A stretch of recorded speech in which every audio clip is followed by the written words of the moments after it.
Salut à toi, j'espère que tu vas bien.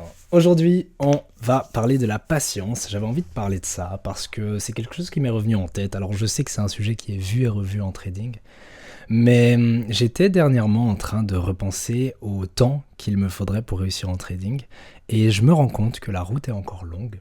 Je vais vous partager juste après une petite astuce que j'ai récemment découvert, mais par rapport à la patience, souvent on a envie de réussir vite en trading et on tombe rapidement dans le piège de se dire ok, quand je ferai ci, quand je ferai ça en profit sur les marchés, je vais gagner X, gagner Y, enfin bref, en gros on monétise ou on monétarise l'argent qu'on peut gagner en trading et surtout l'erreur, le moment où on peut gagner cet argent.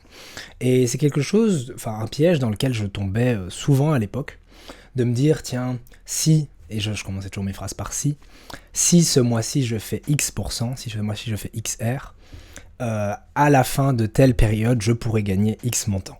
Et je suis sûr que toi aussi, tu as déjà fait cette erreur, d'essayer en fait de donner une deadline, d'essayer de donner un moment à partir duquel tu seras rentable en trading, à partir duquel tu pourras commencer à avoir des payouts, etc. Et ça peut pas être autre chose qu'une erreur de faire ça. Premièrement parce que c'est impossible de prédire à l'avance combien tu vas gagner sur les marchés. Même si tu as une stratégie où tu es rentable et consistant, tu ne saurais pas dire à l'avance combien tu vas gagner à la fin de la semaine, à la fin du mois, à la fin de l'année, etc. Donc déjà ça c'est impossible. Deuxièmement, le fait d'être trop concentré sur les profits fait que tu risques de faire tout un tas d'erreurs en trading parce que tu es trop obsédé par l'argent, tu veux trop gagner d'argent. Et donc tu te retrouves à... Ouais, en fait, juste quand t'es obsédé par quelque chose, tu fais toutes les choses à l'opposé de ce que tu devrais faire pour réussir à atteindre cette cible. Et c'est valable pour beaucoup de choses. Un adage que j'aime bien utiliser, dans la vie ou dans les relations sociales, on dit souvent, par exemple, quelque chose comme fuis-moi, je te suis, et suis-moi, je te fuis. C'est sûrement une phrase que tu as déjà entendue. Et je me suis rendu compte qu'avec l'argent, c'est un peu la même chose. Plus tu vas courir derrière l'argent, plus il va te fuir. Bon, bien évidemment, c'est à nuancer, parce que si tu cours derrière l'argent, pas dans le sens où tu es obsédé par l'argent, mais dans le sens où tu cours parce que c'est ton but, c'est ta mission, tu cherches à tout prix à trouver un moyen pour faire de l'argent, notamment en apprenant le trading et en t'entraînant, ça c'est une bonne chose. Mais là, je parle de la phrase « tu cours derrière l'argent », plutôt dans le sens où tu deviens obsédé par ça et tu veux à tout prix en gagner. Et le problème, c'est qu'alors tu vas te retrouver, imaginons un lundi matin, la session de Londres ouvre, la semaine de trading commence et tu vas chercher des setups, etc. Tu vas pas nécessairement en avoir et pourtant tu vas vouloir trader parce que ce désir de faire de l'argent va créer en toi un désir de gagner de l'argent le plus vite possible. Et tu vas finir par ne plus respecter les marchés, alors que c'est la pire chose à faire. Les marchés ont toujours raison, c'est une phrase qu'on dit souvent en trading. Tu vas te retrouver à ne plus respecter les marchés et ils vont te la mettre à l'envers parce qu'ils vont te faire comprendre que c'est pas toi qui choisis quand tu entres sur les marchés, mais eux. Enfin, oui, c'est toi qui choisis d'acheter ou de vendre, mais ce que je veux dire, c'est le marché qui te donne un setup, c'est le marché qui te donne une opportunité, c'est pas toi qui choisis quand est-ce que tu peux faire de l'argent. Si cette semaine, le marché te dit, bah écoute, il n'y a pas de setup pour l'instant, tu n'entres pas, c'est tout, selon ta stratégie, bien évidemment. Et je pensais à ça d'ailleurs parce que aujourd'hui on est mercredi, donc demain c'est jeudi, j'ai toujours pas ouvert de position sur le marché et j'ai toujours pas eu de setup, même si j'ai eu des potentiels setups, mais en réalité vous le savez, j'ai une approche assez fondamentale du trading et vous le savez sûrement cette semaine, les indicateurs principaux qui sortent, en fait, il n'y en a que un, c'est le PCE vendredi. Alors on pourrait aussi dire qu'il y a les ventes de logements et le PIB demain aux États-Unis, mais l'indicateur que tous les investisseurs attendent, c'est vraiment l'indice des prix PCE qui sort vendredi. Donc avant ça, je ne vois pas, pour moi qui ai une approche fondamentale, de raison d'entrer sur les marchés. Et quelque part, pour l'instant, le marché me donne raison parce qu'il n'y a pas de setup, l'action des prix est limitée dans une range. Pour ceux qui me suivent depuis un petit temps, vous savez que je trade principalement l'euro-dollar. Et si vous regardez là maintenant, en regardant cette vidéo, l'euro-dollar, vous verrez qu'il n'a pas beaucoup bougé depuis le début de la semaine. On n'a pas eu une belle impulsion dans un sens ou l'autre, le marché n'a pas vraiment de direction. Et d'ailleurs, ça me fait penser que j'avais vu sur Discord quelqu'un qui avait, je crois, short l'euro, aujourd'hui, dans la matinée, et selon moi, bien que son trade ait peut-être du sens d'un point de vue technique selon sa stratégie, d'un point de vue fondamental, ça n'a aucun sens, parce que le marché n'est pas prêt à bouger. Et c'est ça le point que j'aimerais faire dans cette vidéo, c'est que parfois, il y a des journées où tu as vraiment envie de faire de l'argent. Mais le problème, c'est que les raisons pour lesquelles tu as envie de faire de l'argent n'ont rien à voir avec celles des marchés. Si maintenant les marchés te disent « Ok, là, tu as un bon point d'entrée, tu as une belle zone d'intérêt technique, tu as un bon setup technique pour entrer, tu as tes confluences, tu as tes indicateurs qui sont tous dans le vert, et tu as une raison fondamentale derrière qui peut appuyer ton trade. À ce moment-là, oui, tu peux avoir envie de faire de l'argent, parce que tout te dit mais aie envie de faire de l'argent, c'est le bon moment. Mais l'erreur qu'on fait souvent, que je fais souvent, c'est j'ai envie de faire de l'argent, sauf qu'il n'y a rien pour aujourd'hui. L'environnement n'est pas le bon pour faire de l'argent aujourd'hui. Et c'est tout un art et c'est très difficile en fait d'apprendre à cultiver la patience. Donc cette patience qui va vraiment être nécessaire en trading, cette patience qui, je pense, est l'une des clés, si pas même la porte finale à franchir pour atteindre la rentabilité en trading. C'est quelque chose que j'ai souvent entendu dans la bouche des traders rentables, ou en tout cas qui prétendent être rentables. C'est que la patience, c'est vraiment cette dernière étape dans tout ton processus d'apprentissage du trading. Et une fois que tu la maîtrises, une fois que tu apprends en fait, en anglais on dit sitting on your hands, ça veut dire littéralement t'asseoir sur tes mains, donc pour te forcer à ne rien faire, parce que du coup tes mains sont bloquées. Une fois que tu apprends du coup à rester sur le banc de touche comme on dit, c'est vraiment à ce moment-là que tu ne vas saisir que les opportunités qui respectent ton plan, ta stratégie, et que du coup tu vas mettre les probabilités de ton côté. Si ta stratégie de trading est rentable en backtesting sur un échantillon suffisamment grand, il n'y a aucune raison qu'elle ne le soit pas en réel. Et à ce moment-là, la seule raison pour laquelle elle peut potentiellement ne pas être rentable en réel, c'est peut-être parce que tu ne saisis pas les opportunités correctes. Tu fais des erreurs de trading en fait. Et c'est quelque chose que j'ai mis du temps à comprendre. Et c'est seulement maintenant que j'arrive à implémenter cette patience dans mon trading. Parce que ça fait longtemps que j'ai conscience de tout ça. Oui, il faut être patient en trading, attendre le bon setup, la bonne opportunité, respecter son plan de trading. Je pense que ça, on le sait tous, on n'est pas bête. On l'a tous déjà entendu et on a tous plus ou moins compris ce que ça voulait dire. Mais entre comprendre la chose et la faire, il y a encore un monde de différence. Et c'est seulement ces derniers temps que j'arrive à réduire cet écart, en fait. J'appelle un peu ça un écart psychologique, un gap psychologique, entre du coup mon potentiel en tant que trader par rapport à ma stratégie et ma performance sous-jacente, donc les résultats réels que j'ai sur les marchés. Et ça porte ses fruits dans le sens où je n'ai jamais été aussi peu actif en trading que sur ces dernières semaines et également cette semaine-ci.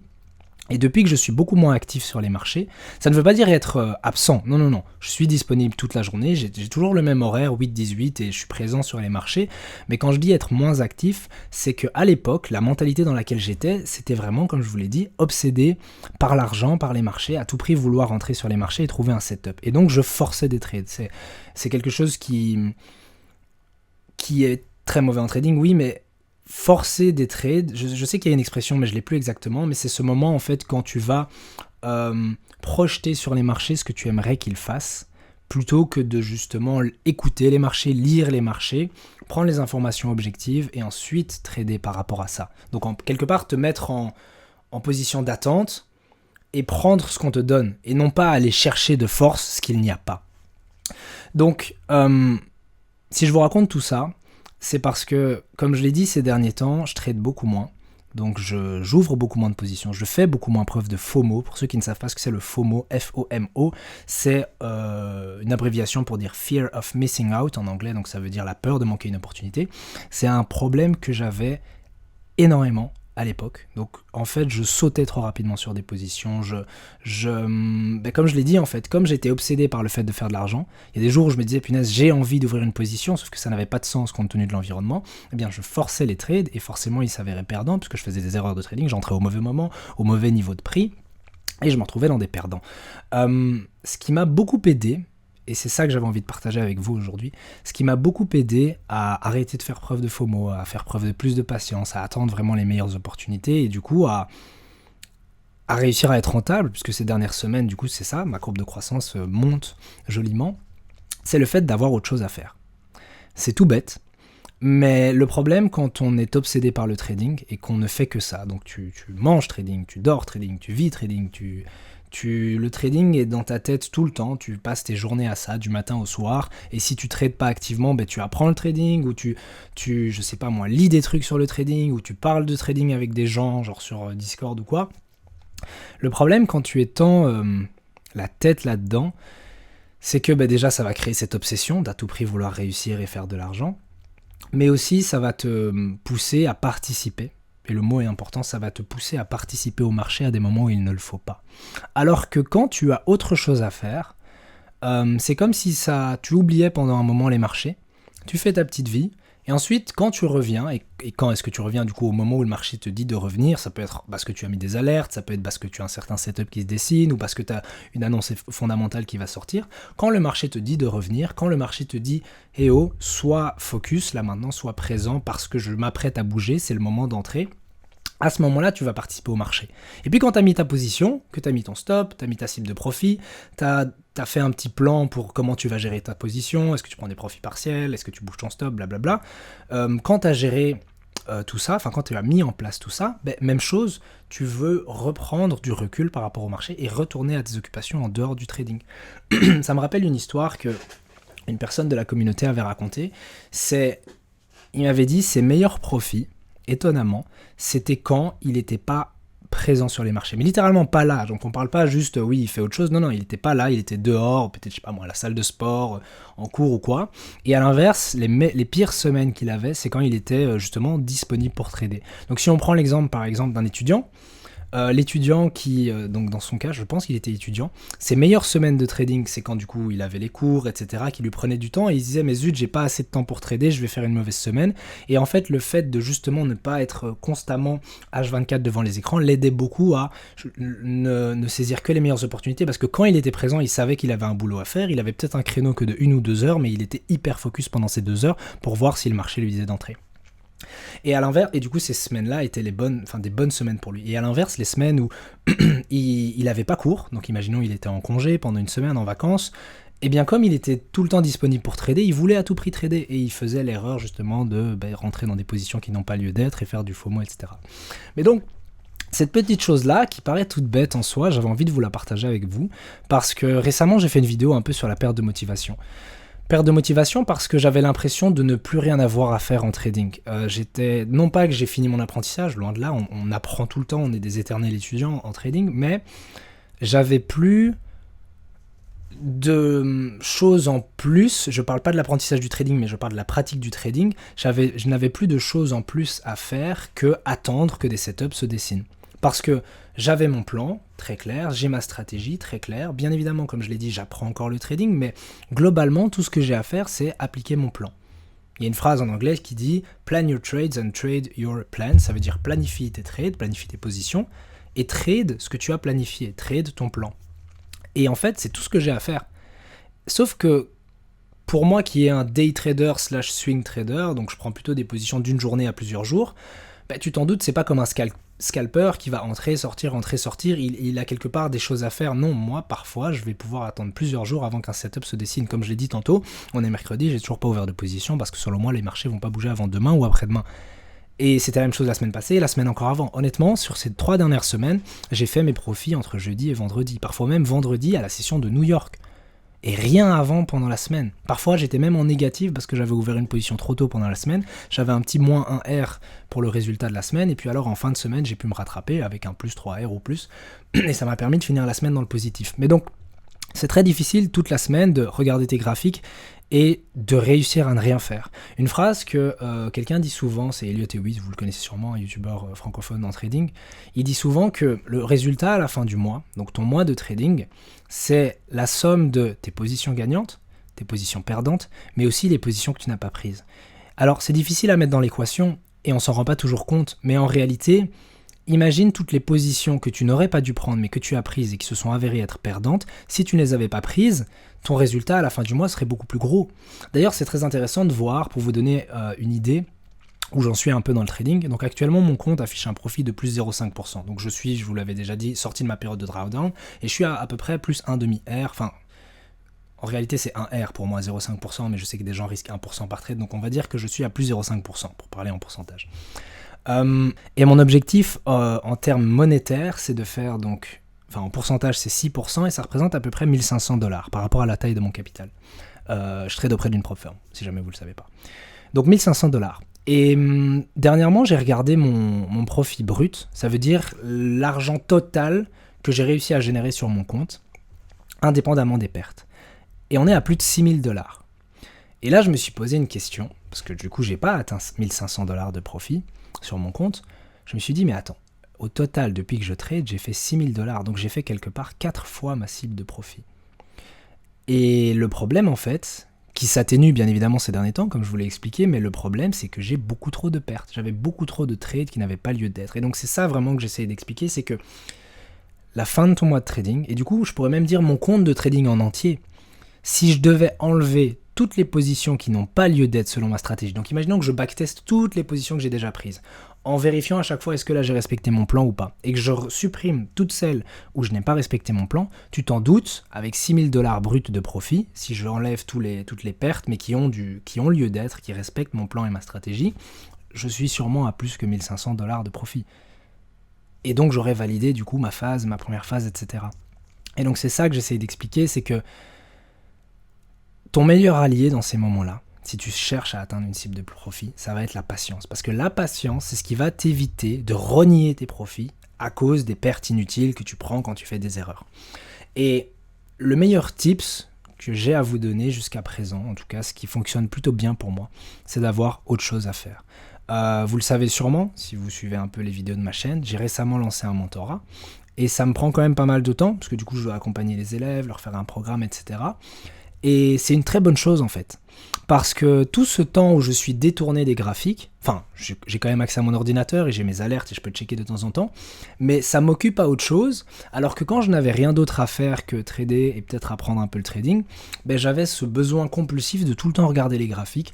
Honnêtement, petite anecdote, si toi aussi tu as sur ton téléphone soit l'appli MetaTrader, soit l'appli TradingView, est-ce que ça t'est déjà arrivé, t'es dehors, peu importe où, avec des amis, dans un transport en commun, au sport ou quoi, est-ce que ça t'est déjà arrivé d'ouvrir l'appli, que ce soit TradingView ou MetaTrader, mais juste pour voir?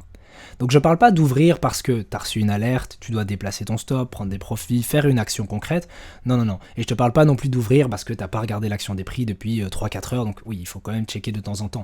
Je te parle vraiment d'ouvrir compulsivement en mode comme si tu avais quelque chose à faire, mais tu sais que tu n'as rien à faire. Tu sais que tu dois juste laisser tourner ta position. Et bien ce comportement-là, ce comportement compulsif, c'est pas une bonne chose parce que ça témoigne d'une impatience. Encore une fois, je ne parle pas ici de checker tes positions pour voir comment elles se développent et voir si du coup tu as des actions à prendre. Non. Je te parle vraiment d'ouvrir compulsivement pour juste voir. Ou bien à l'inverse, combien de fois sur ton ordi, tu ouvres pas le graphique pour voir, mais tu sais que tu n'as rien à faire à part attendre. Soit attendre que le prix rejoigne ta zone où tu as envie d'acheter ou vendre, soit qu'une annonce fondamentale arrive à une certaine heure, mais du coup ça sert à rien de regarder le prix.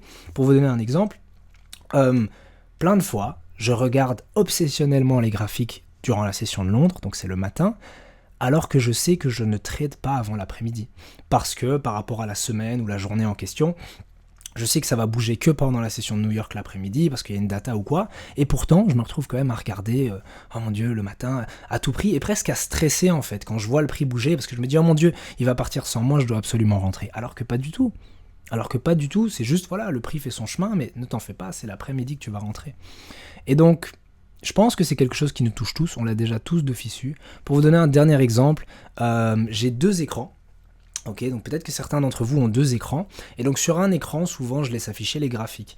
J'ai arrêté de faire ça parce que comme je vous l'ai dit, j'ai ce truc obsessionnel de je dois absolument regarder, et alors à chaque tic, je commence à paniquer parce que je me dis qu'il se passe un truc alors qu'il se passe rien. Mais je me suis rendu compte que même quand je n'affichais pas la fenêtre, tu vois sur ton moteur de recherche, tu as des onglets. Et si tu ouvres TradingView avec ton moteur de recherche, tu te rendras compte qu'il affiche le prix actuel de l'actif que tu trades et aussi l'évolution en pourcentage sur la journée. Ou en tout cas ou alors sur le chandelier que tu es en train de trader. Et j'ai remarqué que même quand je n'affichais pas du coup le graphique, et donc imagine que j'ai mon écran là en face de moi, je travaille sur un truc, on s'en fout, imagine, je sais pas moi, je suis sur Word ou quoi, et donc à côté j'ai un autre truc qui tourne, je sais pas moi, imagine de la musique sur YouTube ou quoi, mais donc j'ai quand même le tout petit onglet avec le prix actuel, pour ma part de l'euro-dollar, et avec la variation en pourcentage. Et inconsciemment, mais je l'ai réalisé que dernièrement, mais inconsciemment, toutes les 5 minutes, je checkais. Voir c'était quoi l'évolution. Donc imagine qu'on soit sur une variation de 0% sur la journée. Et puis je vois plus 0,1, moins 0,1, plus 0,1, plus 0,2. Oh, et alors en fait, ça me pousse à vouloir aller regarder alors qu'il n'y a rien. Déjà, plus 0,1%, c'est une variation rikiki. Mais en plus, je veux dire, j'ai mes alertes en place. D'ailleurs, ça pourrait peut-être être intéressant de faire une vidéo sur les alertes, genre comment les utiliser pour avoir une vie en dehors du trading, parce que si tu places pas d'alerte, forcément, je peux comprendre que tu sois un peu attiré par les graphiques en mode je dois absolument checker si le prix est pas là. Et honnêtement, les alertes, je les utilise depuis très longtemps, mais Utiliser des alertes en trading, ça te sauve littéralement la vie. Mais au sens propre, ça te sauve la vie dans le sens où, plutôt que de passer toute ta vie, ou en tout cas tout ton temps, à être obsédé à regarder les graphiques tout le temps, ça te permet de juste, tu places une alerte au niveau de prix qui t'intéresse, peut-être aussi une alerte à l'autre, en dessous du prix. Bon, imagine tu places une alerte au-dessus du prix parce que tu t'attends à ce que le prix remonte, tu places aussi une alerte en dessous du prix, idéalement toujours dans les deux sens, parce que peut-être que ton scénario de se dire le prix va aller dans telle zone ne va pas se réaliser. Et alors après tu reviens et tu vois que le prix a complètement crash, tu dis ah mais merde, en fait le prix est pas remonté aussi haut que ce que je pensais. Mais donc toujours dans les deux sens. Et puis tout ce que tu as à faire, c'est tu fermes tout et t'attends que ton téléphone, ou peu importe ce que tu as mis comme moyen pour recevoir tes alertes, mais t'attends que ton téléphone sonne et te dise l'euro USD a rejoint tel niveau, voilà. Et alors à ce moment-là seulement, tu vas sur ton écran, tu regardes où en est le prix et tu regardes si tu as des actions à prendre, des mesures, enfin bref, à faire quelque chose. Mais avant ça, tu ne fais rien. Et le pire, c'est que parfois, une alerte ne se déclenche pas pendant plusieurs jours. Et c'est le cas actuellement, comme je l'ai dit, on est mercredi, j'ai toujours rien fait. Alors j'ai eu en fait, je place souvent 4 alertes, donc 2 au-dessus, 2 en dessous. Une pour l'action à court terme, donc je place des alertes par rapport à la structure de 15 minutes. Mais ça, c'est vraiment pour les points d'entrée, etc. Et puis, des alertes plus grandes, plus larges, avec plusieurs dizaines de pips, pour vraiment les grosses zones que je cherche à atteindre. Mais les alertes donc larges, sur une plus grande unité de temps, parfois elles mettent plusieurs heures ou voire plusieurs jours à s'enclencher. Et pendant ce temps, qu'est-ce que tu fais? Parce que c'est ça le pire en fait. Honnêtement, si je devais le résumer en une phrase, la patience, c'est pas ce maître bouddhiste qui arrive à rester hyper zen en toute situation. Non, c'est pas ça. La patience, c'est juste avoir quelque chose à faire de son temps. Autre que ce à quoi t'es amené, ce que tu es pressé de faire. Donc imaginons, je sais pas moi, t'as faim. Imagine t'as faim, t'as envie de manger, etc. Mais tu sais que tu vas pas manger avant 1 heure ou 2. Le mec qui arrive à être patient, c'est pas celui qui est là en mode méditation pendant 1 heure ou 2 jusqu'à ce que ce soit l'heure du repas. Non, le gars qui arrive à être patient, c'est celui qui trouve quelque chose à faire de son temps pour se distraire, entre guillemets, pour que son esprit pense à autre chose. Il pourrait très bien se dire, bah tiens, je sais que je mange pas avant 1 heure, donc dans 1 heure, je vais entamer la lecture d'un livre. Je vais, je sais pas moi, travailler sur tel truc dans mon trading, voilà. Et il détourne du coup son cerveau, mais pas bêtement, le but c'est pas vraiment de te distraire et de faire des trucs débiles, non, détourne-toi intelligemment en faisant des choses constructives, mais il le fait, et puis par contre, et ça j'avais déjà fait une vidéo là-dessus, je l'avais appelé soit patiemment agressif. Par contre, quand il va recevoir une alerte, à ce moment-là, il va être ultra agressif. Et c'est ça l'expression être patiemment agressif, c'est tant que le marché ne te dit rien, tant que tu n'as pas d'alerte, tant que le prix n'est pas dans une zone d'intérêt, tant que tu n'as pas d'annonce fondamentale si tu trades les annonces, ou tant que tu n'as pas de setup, tu es patient. Ça veut dire que tu fais tout sauf trader, tout sauf regarder les graphiques. Et par contre, quand tu as une alerte, quand tu as une annonce fondamentale, quand tu as un setup, quand tu as quoi que ce soit qui te dit, donc tu as le marché qui te dit « Eh oh, là maintenant faut te réveiller, c'est le moment de trader », à ce moment-là, sois hyper agressif, tu descends sur les unités de temps plus petites et tu vas commencer à chercher des points d'entrée et puis de sortie. Mais donc voilà, j'avais envie de vous partager ça. C'est vraiment quelque chose que j'ai réalisé dernièrement. C'est le fait du coup d'avoir autre chose à faire avec mon mentorat qui du coup me détourne. Et en fait, j'ai presque la culpabilité de me dire mais punaise, je dois trader. Là j'ai l'impression que je fous rien. Je fais juste mes sessions du matin où je planifie mes trades et je fais mes projections économiques pour la journée. Je mets mes alertes et puis j'attends. Puis après, je regarde en arrière à la fin de la journée, je me dis mais j'ai l'impression d'avoir été inactif en trading et d'avoir manqué des opportunités, mais j'ai rien manqué parce que mes alertes se sont pas enclenchées. Puis je regarde les graphiques et en fait le prix a pas bougé. Et avec le recul, et c'est souvent en fin de journée que tu t'en rends compte, pendant la journée tu dis je dois trade, puis à la fin de la journée tu regardes l'action des prix et tu dis les marchés ont pas bougé quoi. Donc si j'avais ouvert une position, je serais break-even ou voire même un peu en perte, genre j'avais rien à faire aujourd'hui. Littéralement je n'avais rien à faire aujourd'hui. Et c'est ça que je disais tantôt avec ton mois de trading, c'est la somme de les trades que tu as pris, que tu as perdu et aussi ceux que tu n'as pas pris. Eh bien, ce moment-là, à la fin de ta journée, c'est littéralement la meilleure action qu'il y avait à faire aujourd'hui, c'était de ne rien faire. Et c'est vraiment dur à assimiler. Genre, honnêtement, c'est vraiment dur à assimiler. Je pense que toi qui regardes cette vidéo, tu le comprends aisément. Encore une fois, c'est facile à comprendre ce que je viens d'expliquer. Mais pour réussir à l'appliquer, réussir véritablement à faire preuve de cette patience dont je viens de parler, de ce niveau de patience dont je viens de parler, donc réussir à pendant 1, 2, 3, parfois même 4 jours, ne rien faire, et parfois même une semaine. Tous les jours de trading ne sont pas des jours de trading, ça je pense que tout le monde le sait, mais parfois même toutes les semaines de trading ne sont pas des semaines de trading. Donc réussir à avoir la patience suffisante que pour ne rien faire jusqu'à ce que le marché te crie d'entrer, et à ce moment-là être hyper agressif, hyper focus pour entrer, c'est très difficile. Honnêtement, c'est très difficile. Et moi-même, j'essaye encore de maîtriser ça, du coup, mais ça va en s'améliorant, comme je l'ai expliqué, parce que je commence à comprendre que la meilleure façon pour que ton cerveau ne miroite pas de manière obsessionnelle vers les graphiques, c'est juste en fait de le faire miroiter vers autre chose. Trouve d'autres passions, d'autres choses que tu peux faire. Ça peut être en lien avec le trading, comme je l'ai dit. Ça peut être la lecture d'un livre lié au trading, ça peut être tu suis une formation, ça peut être, je sais pas moi, tu vas faire une session de backtesting, tu ouvres un deuxième onglet avec un autre graphique. Ça peut être en lien avec le trading, mais juste fais autre chose que fixer obsessionnellement les graphiques à la recherche d'un setup alors qu'il n'y a rien. Mets tes alertes et puis va vivre ta vie. Passe du temps avec ta famille, passe du temps avec tes amis. Bon, pas encore une fois de manière stupide, sois quand même disponible, parce que si maintenant... je sais pas moi, t'es en pleine journée, tu vas faire une activité dehors et puis hop, t'as ton alerte et du coup en fait tu dois être devant tes graphiques pour saisir un setup et t'es pas là, là tu seras embêté, tu vas manquer une opportunité, au sens propre. Tu vas pas avoir peur de manquer une opportunité, tu vas la manquer. Mais fais ça intelligemment, vois les moments où tu as besoin d'être présent, près de tes ordinateurs ou en tout cas près d'un setup, enfin d'un moniteur, d'un appareil avec lequel tu vas pouvoir trader. Mais à l'inverse, dans les moments où tu sais qu'il va rien se passer, où tu sais que juste tout ce que tu as à faire c'est attendre, attends et trouve autre chose à faire. Et franchement, juste détourner son esprit de son activité de trading, mon Dieu, ça fait du bien. Et surtout, je crois, le plus gros avantage, le plus gros bénéfice à tout ça, c'est que ça t'enlève cette montagne de stress que tu as quand tu fixes tes écrans et que tu attends un setup. Et tu vois chaque tic qui te fait presque une pince au cœur. Bon, j'exagère un peu, hein, c'est pas toujours comme ça, mais... il y a littéralement des moments, et ça je pense que toi aussi tu pourras t'y identifier, il y a littéralement des moments où je commençais à avoir les mains moites, genre quand t'as la peau un peu, pas qui colle, parce qu'en soi tu transpires pas, mais cette sensation d'inconfort généralisée dans tout ton corps, parce que, ouais, en fait c'est un symptôme du stress, littéralement.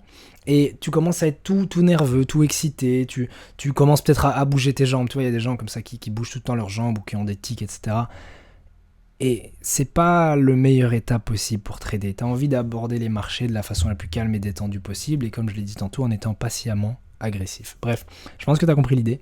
J'avais juste envie de vous partager ça aujourd'hui. C'est une petite réalisation, un petit haha moment, un moment eureka dans toute cette aventure en tant qu'apprenti trader. Mais du coup, j'espère que la vidéo t'a plu, j'espère que j'ai quand même pu t'apporter de la valeur, et puis j'espère que ça t'aidera à toi à éviter de faire preuve d'impatience, de FOMO, etc.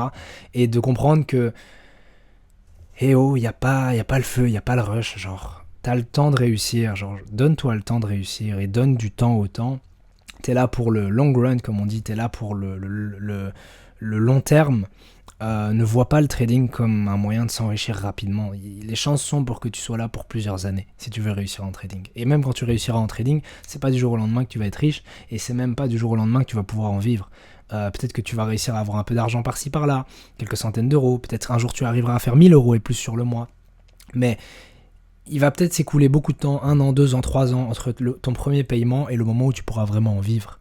Et donc il faut que tu aies les épaules pour supporter ça, supporter que tant que tu du coup peux pas en vivre, le trading restera une activité entre guillemets secondaire dans le sens où ce sera pas ton activité principale comme revenu, et tu dois l'accepter. C'est souvent ce qu'on dit, c'est un marathon, c'est pas une course, mais visualise vraiment le trading comme un jeu à long terme.